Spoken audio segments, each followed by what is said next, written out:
Hey, entrepreneurs, are you trying to make bigger profits in your small business? Like many of us, I'm sure you're feeling it. Business is hard, and now more than ever, you need to have a plan to help your business not just survive, but thrive. And it can happen as simply as thinking with the end in mind. I'm Marcia Reiner. I'm a business growth strategist. I've helped tons of small business owners to establish and implement a tangible plan that guarantees increased profitability, guides your growth, and plans for your future exit. Because a business worth selling is also a business worth owning. And I want to share those strategies that I've earned and learned with you on today's Profit with a Plan podcast. But before we get started, I have something to share with you guys. I've put together an insightful Think Outside the Box live web class on Wednesday evenings at 6 p.m. Pacific time. It's specifically designed to help you learn how to turn your business into one worth selling, even if you aren't thinking of selling it yet. Why now? Join me and find out all the benefits that come with having a sale-ready business. Register for free at exitwithaplan.com. So I'm really excited to have my guests on today, wRhamy Alejeal. Did I pronounce that right? So very close. wRhamy Alejeal. wRhamy Alejeal. Okay. And his wife, Elizabeth, are owners of People Processes. It's an integrated automatic HR processes. So wRhamy and his team work with hundreds of companies across the U.S., helping them learn how to stop pushing paper and start prioritizing people. In addition, wRhamy serves on the Federal Reserve's Industry Council on Healthcare, providing insights into employer costs and how they affect businesses today in today's marketplace. He holds a bachelor's in financial economics, woohoo, and an MBA with a focus on economics. I took a lot of economics in my education as well. That's why I was cheering. His book, People Processes, was an Amazon #1 bestseller in the HR category and one of Inc.com's top 10 leadership books in 2018. Congratulations, wRhamy. That is awesome. Welcome to Profit with a Plan podcast. Thank you. I'm glad to be here. Yeah, so we were talking a couple of weeks back, and I just love the philosophy on your angle of bringing businesses to have more profit when they focus on the people that are doing the business for them. And we know that it's not just the owner, they have a team wrapped around them. And you've got some really great insights on how to engage that team in a way that they can increase profitability in the company. So share with us, first of all, why is it the team and not the business owner that's going to bring in the more profits? Sure. Well, every business goes through an evolution, right? You start, the great example from E-Myth Revisited, right? Back in the day is you want to sell cakes, right? And you know how to make cakes very well. So you make your pies, you make your cakes and you sell them. But just getting from the person who knows how to make cakes to a business that knows how to do it is a heck of a journey. And that journey is normally built around implementing processes that allow others to step into your business and perform and create those cakes, replace those tires, provide the coaching services, whatever it is that you do, you need processes to deliver your product. Most business owners understand that. They recognize that journey. And it's a heck of a thing. That's that journey of first being able to make a good cake and then writing it down and having a process so that someone else can make that cake. Yes. We call those operations processes, right? They're the process around delivering your service or delivering your product. And a lot of businesses never make it that far. And if you are someone who has that, congrats, you are already in the top, 5% of businesses in the entire world, easily. Yes. Even once you know how to make a cake and have the processes in place so that others can make cakes with you, there's kind of a third tier, though, which is being able to have employees or team members who can make decisions about new things without following a standard operating procedure. And that is a place where a lot of businesses die. They are amazing humans that can bake beautiful cakes. They are smart business owners who realize they need to make processes for cake delivery, but they never take that further step of creating processes that make people who can figure out the next cake delivery. And that's where we come in. People processes is that one step back to make the people who will come up with new processes, basically. Love it. So many business owners shoulder the weight of the entire world, their business world. Especially intellectually, right? It's like, oh, exactly. I just want people who will follow my directions, Lord. And if anything comes up, I'll figure it out. That's a place to be. But once you hit 8, 10, 12, some companies it's 5, but once you hit a certain number of employees, new stuff comes up every day. You can't just say, well, luckily I have 585 standard operating procedures, just find the right one. Because every day there's something new. Yeah. And that's the processes that go into making new trusted people who will behave like you do, like the business owner would, even when you're not there. That's the goal of people processes. Wow. That's a fantastic viewpoint too, because you want to teach your employees how to fish, not just how to eat the fish as they come along. They have to be able to think for you. Now, obviously, if you're training them and leading them, that you're putting a philosophy in place where they're gonna make the decision that matches with the direction you want to go in and the right avenue and the right values and morals that you have inside your company. But I think that's a huge shift because we're control freaks, right? Right. When you look at it, it depends on the business owner I'm talking to. Most business owners, though, do have a view of the sales process and the operations process. They think about it. They know that there are pieces in the customer life cycle that they can tweak and improve. So there's marketing, that general view of the marketplace and making sure people know your name. There's then some sort of qualification, turning every random person who hears about you into someone who potentially you should work with. There's the sales process of actually closing them. Then you're implementing them, whether it's a service or a product. You've got to get all the information, make sure their expectations are set, close the sale, all those sorts of items.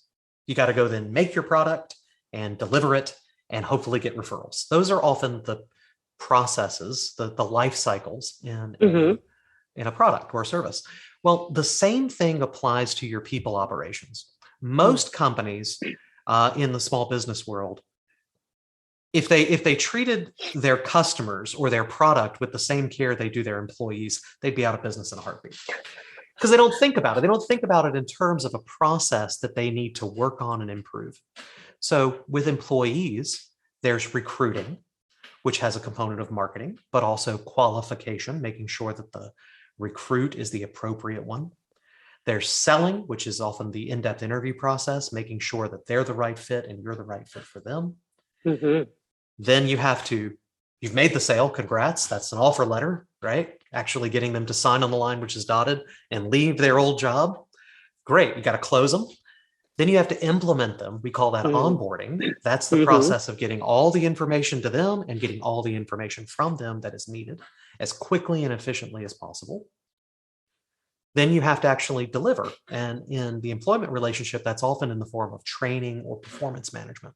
You got to actually do the thing that you said you would. The employee has to do the work they said they would, and you have to do the leading and management that you said you would in the interview. And that process is very similar to delivering a product. It should be looked at and analyzed and improved over time. And eventually they're done, and you want to be able to offboard them, just like you want to be able to part on good terms with a client and be in a position where they could continue to refer you or still think highly about your business, even after they no longer do business with you. So that offboarding is a component of these things as well. I love the parallel view of something that we all know, the sales process, right? And implementing that into an employee process. Because I think that's the hardest thing to do. I've got a client I'm working with right now, and she's brought on and she's expanding. So she's at about 7 employees now. And she's always been a do-it-herself, come in, how come I can do it at this time? And, and we're developing those things back because she's hiring the next group, and we want to be able to bring everybody onto the same page. And she's struggling because she doesn't. I know for a fact she didn't do all of those things, And now we're trying to put in step 8 when she hasn't done step 1 through 7. It's just like if she had launched a new product, a new oil change, a new financial product, whatever it is she does, without any of the groundwork on how is it going to get delivered, how are we going to do it consistently, how do we put in assessment to figure out if we did it right, all those things that are honestly pretty deeply ingrained in most small business owners, they never think about with their most expensive thing. Not only their most expensive, the thing that determines if anything else gets followed, their labor. Yeah. So with small businesses, you're in a position where your first few hires are pure labor arbitrage. You're looking at you as a business owner and you say, look, I make $400,000 a year. I should be making $400,000 a year. That's $200 an hour. What is the lowest value thing I do? Man, it turns out opening mail every day and scanning that in could be easily done. That is $10 an hour work, $7.50 if you're in Tennessee, $27 if you're in California, whatever you want it to be. But right. It's a lot less than 200. So you identify that as a simple, repeatable task that you can, through the power of labor arbitrage, getting more value somewhere else. So you can just have somebody else do. And a lot of times, if they're very simple, you can outsource to a third-party company. If they're a little more custom, you may need to hire someone to do internally. But for very small companies, I highly recommend business owners start with the simplest tasks, the ones that have the greatest amount of arbitrage, and the ones that are honestly not that hard to hire for. And if you screw it up, and you will, because we all do, if you screw up your second hire, it's not going to tank your company. Right. Don't start with hiring your vice president, director of operations, senior VP, which I see small businesses doing all the time. You know what I need? I need an operations director. Yeah. They hire up here instead of down here. I 100% agree with that. And that is the biggest mistake they can, because Absolutely. That's what they're also worrying about, is the pay scale for an operations level versus a letter opener at $7 to $27 an hour. Yeah, exactly. Start, and that's a huge mistake. And even, look, I have venture capital clients. I mean, I have clients that are as small as 6 and 7 employees and as large as 13,000 locations. Biggest crazy. I have small businesses that are small businesses because they came in with venture capital funding and all they've got is $20 million to spend their first few years. And they consider themselves small businesses. Yep. And those companies are sometimes the worst about this, because they think what they need to do is put together the leadership team of the chief technology officer, the chief financial officer, the chief marketing officer, and the CEO. And they have no one who actually does the product. They got one poor schmuck making $20 an hour and 5 people making 200. And it happens all the time. And that's you think as a small business owner, you need to hire a CTO or a CMO or a CFO. And the reason you can't is because you don't have money. I'm telling you, the ones that just have an infinite supply of money in the back, they do that and they go out of business. It's a terrible decision. Hire from the bottom up, find the greatest, simplest things, and that'll free you up as a business owner to make some profit. Work at your $200 an hour line and start bringing in real revenue. As you fill in the front line, the most basic, get to that 5, 7, 8, 9, 10, you have to start. There's what's called span of control. It's an HR concept. It actually comes from the military. How many people can you manage? True. The military, most arms of the U.S. military anyway, allow 10 direct reports. So the bottom level of officership has 10 people reporting. And that's in the military, where they control every aspect of their lives and their only job is to fill that ditch. But I know the military has complicated jobs, but 10 to 1 is insane. And they can do that because they own their soul. For you as a small business owner, 7 is a stretch. 5 is probably about where you need to be. Got it. So once you have 5, it's time to you got to have people in there who can manage, not just you. Yeah. And that's where you need to be thinking beyond the processes on a day-to-day level and start thinking about the processes that will create leaders, Mm. the processes that will teach them your core values, your decision-making frameworks, your position in the market, their ability to manage and lead. Those sorts of items start giving you a lot more freedom. If you're an 8-person company and you're the business owner and you're going, just like I have 9 million things to do, everyone asks me questions every day, it may be because you have no other leaders in the organization. Right. So when that's brought up a good question in my mind, because when somebody in a small organization gets tapped on to become a leader, so say that's the person number 8 that you put above the 7 below. Sure. How do you manage that person to stay as a leader of that and not start thinking that they're running side by side with the business owner? I mean, that's a large gap, but I've seen it in so many areas of the small world that you elevate that leader, and then that leader starts thinking, "Oh, I want to see numbers. I want to see, I get what you're saying. That's because you think what you're hired. I said you need a manager at 7 employees. You just heard I need a chief operations officer. No, you need a manager. Right. All right. It's an ice cream store, and there's a person in charge of checking the schedules, making sure everyone is coming in at the right time, doing quick quality control checks, and making sure training is taking place as you approve. Here's how you do it. Start with an org chart and scale up a little bit. Think about your frontline people. And again, there are exceptions to the 5 to 7 rule and those kind of things, but for now, just work with me there. And build out an org chart so that you have 50 employees or 30 or something like that. If you're a 5-man company, thinking about 30 employees is probably going to make your head explode. But think about that and realize you're filling in from the bottom. The goal is that you have a business that you could sell, which means the CEO role, right, is one that requires strategic leadership, but no daily activity. So build your org chart looking at it like, hey, me at the top has nothing to do today. Nothing to do today. And if you build your org chart like that, you will see what layers of management you're going to need.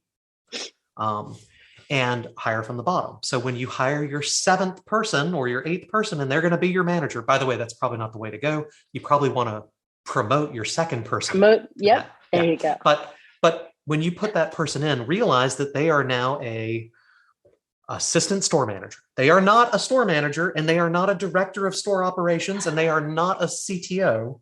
Yes. They are a store manager or assistant store manager, because that's what it is on your org chart. Yes. And the reason you have to do that is because along the way, and this happens in small business all the time. And that's why I brought that up, because I see it so often that they put someone in there, and then that person, you trust them because you're relying on them to help you lead. And then it turns into this, bridezilla kind of thing, an employeezilla, that starts running way out of control because they didn't hire with that assistant store manager idea. Right. Well, and you say, oh, I don't care what your title is. I'll call you whatever you want. You're the ninja of VP sales. I've seen it 100 times. Right. But that just means that you don't have a vision for what this role is. Okay? 100%.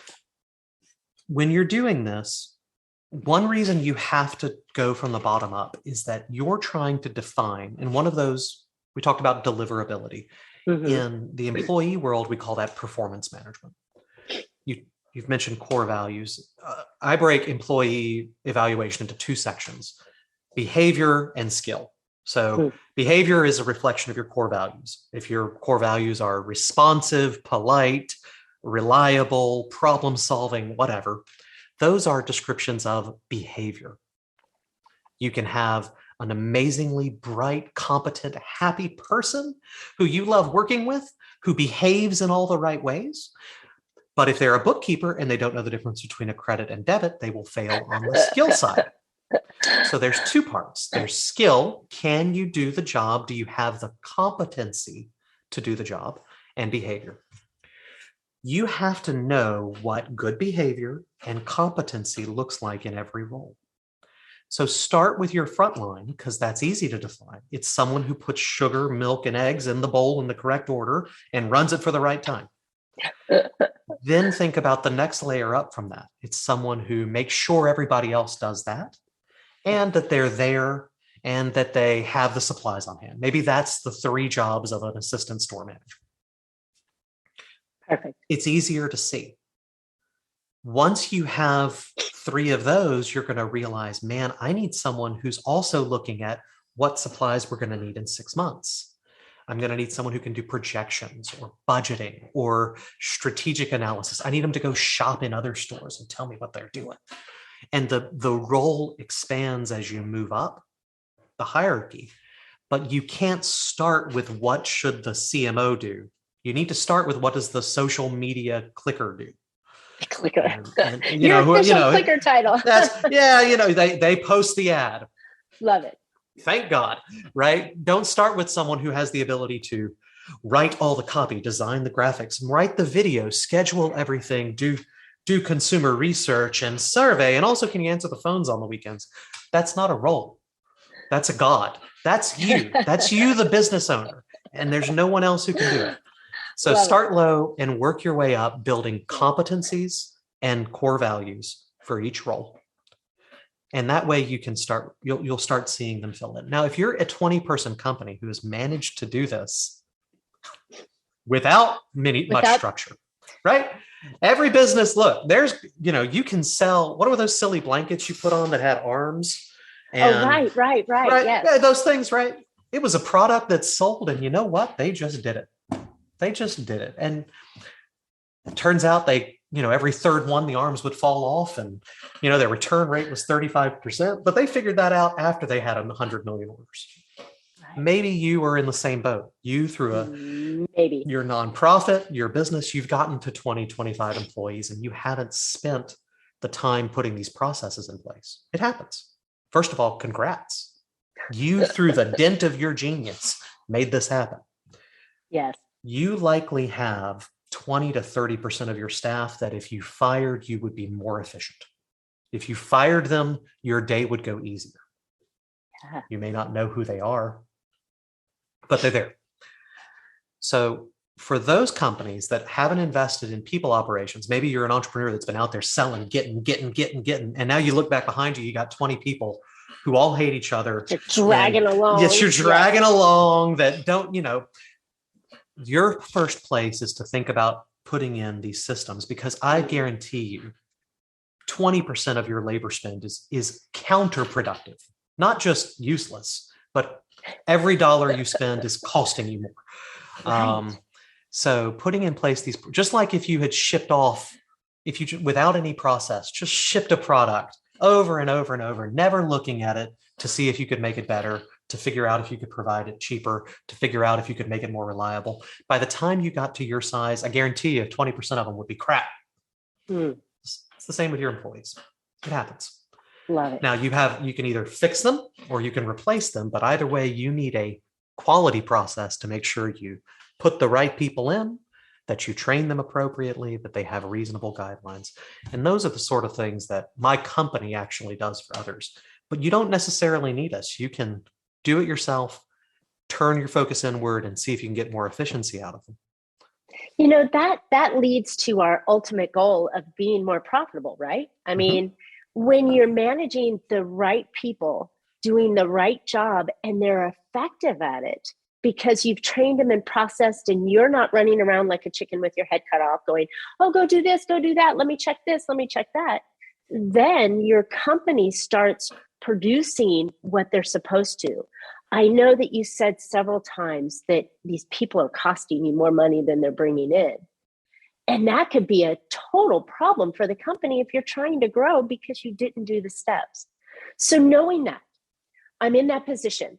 I've got 20 people I'm dragging along. How do I go back? How do I make sure that I can clean them up and move those forward that can and slowly kick to the curb the other ones? Because it's pretty difficult to fire somebody these days. It's not a fun time. So there's a couple steps. Let's say you have a decent view of who is and who isn't. Let's start with that scenario.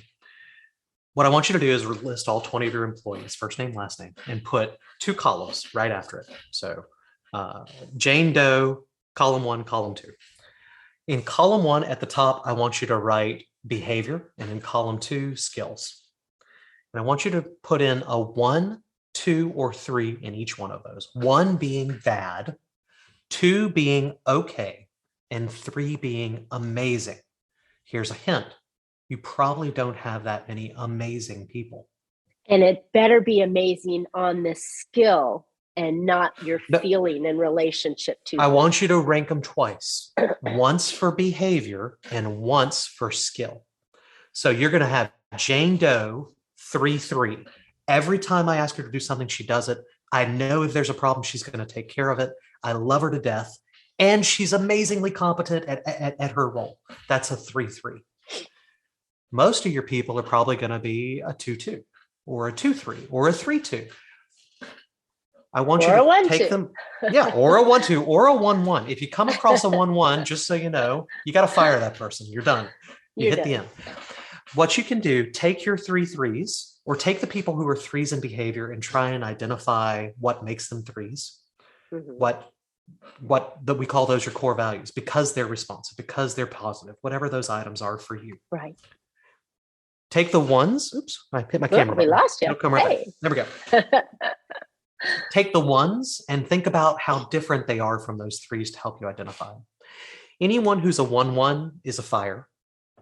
Anyone who is a 2-1 is either a fire or a performance improvement plan. You got to push them and fix it. And I'm talking like 30 days to knock me out of the park, or you are out the door on a 2-1. Okay. 2-2s are people, we call them push up or push out. So those are people who you've identified as your next generation of leadership. Time to think about how you can use them better. And anyone who's a 3-3, you need to be looking at and saying, they probably, if you have 25 employees, there's probably 3 or 4, 5 3-3s. They probably account for 80% of your company's value. So you need to be thinking about, how do I make sure they stay? What am I doing for them? And what can I do to make sure that I'm utilizing them to their fullest potential? Fantastic. Or even multiplying them. So taking the 2-2s or 2-3s and having them be mentors to bring them up to the 3-3s. I always recommend that employees push up. So this is an important thought. Oh. Mentors are great. But a lot of times in the design of those, it puts the impetus on the mentor to mentor the mentee. That's not the way it works. Okay. When you put in management or mentorship or seniority or whatever, you have to make clear that it is the subordinate's responsibility to extract responsibility and knowledge from the senior. I like that. You can't have a manager manage 7 people and maybe they have a weekly, we call them a PPP meeting, plans, progress, and problems meeting, whatever you do. They have a weekly one-on-one. It's not the manager's job to have 7 one-on-ones with their employees. It's the employee's job to have a one-on-one with their manager. They come to that meeting prepared to present what they're supposed to present and catch if their manager has a problem. If they're not, if the employee is not getting that meeting with that's their like job duty number 1 is put the flour in the pot. Job duty number 2 is report that you put the flour in the pot to your manager. That's it. And if they aren't, so you have to make sure that whenever you're thinking about bringing someone up, as you put it, like bringing your 2s to your 3s, you need to think about it instead as pushing your 2s up to 3. I love it, because then you find the drivers. Then you find the people that want to do it instead of pulling. Oh my gosh, come on up. Where's the and your 3-3s may be charismatic. They may be able to inspire a brick to work hard, but you can't put that on them. Don't give them bricks just because they can. So, good point. So start with your evaluation. You're going to identify who needs a PIP, who needs a promotion, and who needs to go out the door. So that's your start. You want to then match that to that org chart I had you draw up. Right. What do we actually need? And figure out, start with your easy people, your 3-3s. I'm sure you know where they go, work your way down. You'll probably see a lot of blanks that no one on your current team fits. And that's your job. Welcome. You just write your name in on all those business owners. to give yourself the understanding that, great, you're in charge of that until you hire somebody. That's right. And the people who can't make it from your 3-3 list over to your org chart, I got bad news. You hired someone wrong. It's not their fault. You did it wrong.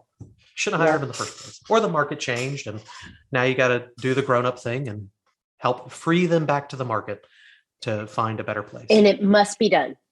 Must be done. It must be done. You know, otherwise you're doing a disservice to your 3-3s. You're screwing them.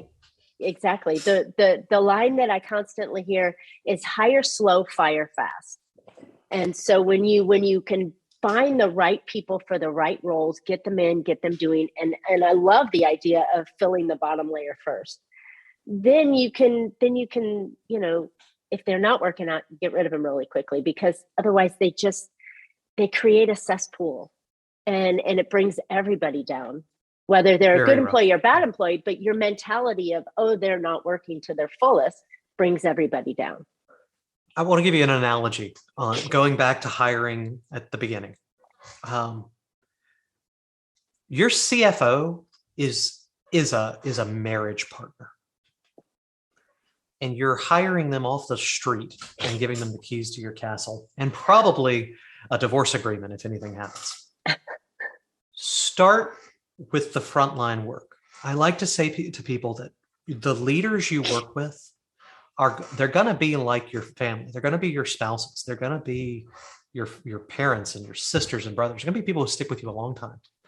The only way you know that is if you go through the experience of first casual dating, and then maybe spending a weekend together before you marry them. Give yourself some time. So try to hire from the bottom. And you as an owner or an executive director or whatever your leadership role is will get better at it. Just like you would be if a 16-year-old was going to marry that girl they met last week because, hey, they interviewed 4 people, don't you worry. They're going to marry them. You would go, you're crazy. But yeah, we do it in business all the time. All the time. Take a break. Oh my gosh. Date them a little bit. It should be easy. Just this. I've been married to my wife. I mean, my wife and I, high school sweethearts. And you work together. Every day. The rule is it should be easy in the beginning. Yes. That's why you fire fast and hire slow. It's not because you're just a bad guy. The truth is that when you hire somebody into a well-defined role, it should be like that first couple months of dating. My life is better. Birds are chirping. Every time I walk into the room, this person just makes me smile. That's what a new employee should feel like.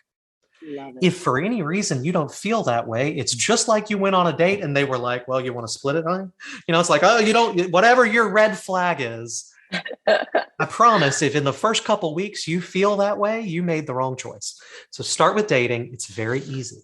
As long as things are going easy and everything's going well, maybe you take that next step. Maybe you put them in charge of something or some other people. You start giving them more responsibility. And you'll find, just like being engaged is harder than dating, and being married is harder than being engaged, and being married with kids, that's a lot harder than dating. Before you start having kids with somebody, let's try them a little bit. So work your way up and you'll find it. You'll find it. You'll find the right people. Yes. And I think that you've just turned this whole process around in a way that really makes fantastic sense. And I think that the business owners today really need to start thinking, hire down, build them up. And gosh, I mean, almost everybody knows what a divorce feels like, whether it's themselves or a friend. When you're married in business, it's a harder, uglier divorce because it affects your financial livelihood. So well said. And yet people start businesses with a partner all the time. I know. Or they've been in business for a few years and they've got it together and they're like, I know what I need. I need someone who's going to share the load with me. No, you don't. You just take a deep breath, buddy, before you take that. Let's see what happens first. Well said. All right. Where can listeners find out more about you and your book and your program? Please tell us. Thank you. Well, peopleprocesses.com. If you have more than 10 employees, maybe fewer than 100, and you're thinking, God, I need someone who's going to come in and do this for me. We do that. We're a complete HR organization. We can take that over for you. Peopleprocesses.com. Fill out a quote request. I'll meet with you personally. I have about 20 employees. We're not a huge company either. And I'd love to show you what we can do. For most of you, though, go to peopleprocesses.com/profit with a plan. On there, you can sign up for our podcast and email list, and we will email you I think what you should start with, just from our discussion, is maybe some evaluation on recruiting. We call it jobs analysis. If you sign up at Profit with a Plan, peopleprocesses.com/profit with a plan, I will email you a job analysis form. It's something you can give to your 3 threes and say, tell me what you do, how you do it, and what's important, so that when you go to recruit and fill in those things, you know what to look for. Don't try to guess it. Ask them. 3 threes. Ask them what it is they do and what makes them good at it. And that's what we'll give you a job analysis form. And of course, tons of other subscriber-only stuff on the website. Yay. Thank you. I think that this is really great, really important, especially as we're transitioning into a new year. It's a great time to reevaluate what you're doing. Look at those people that you have on your team. How are they elevating the team? And like you said, how easy is it for you to work with them? I mean, these are really basic concepts, but unless you're aware of them, you can't make the shifts that are necessary and grow the business that you've always dreamed of. So thank you, wRhamy. This is perfect information for us today. So thank you for having me on. Anyone who needs help, let me know. Absolutely. Listeners, I hope you found a couple of ideas to put into your business that will help you be more profitable. This is a huge one, since it's probably your highest expense in your business, like you said, is the people that you have. So really super important. And now more than ever, it's important to build your business like you want to sell it. Don't forget to register for my new web class on how to turn your business into one worth selling. Even if you aren't thinking of selling it yet, there are tons of benefits to a sale-worthy business. And it will be on Wednesday at 6 p.m. Pacific time. Go register for free at exitwithaplan.com. You don't want to miss this class. As always, wRhamy and I would love to hear your questions, feedback.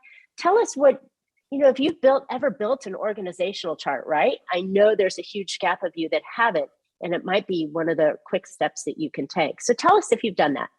And as always, subscribe, and we would love to have your podcasts on your comments on today's podcast.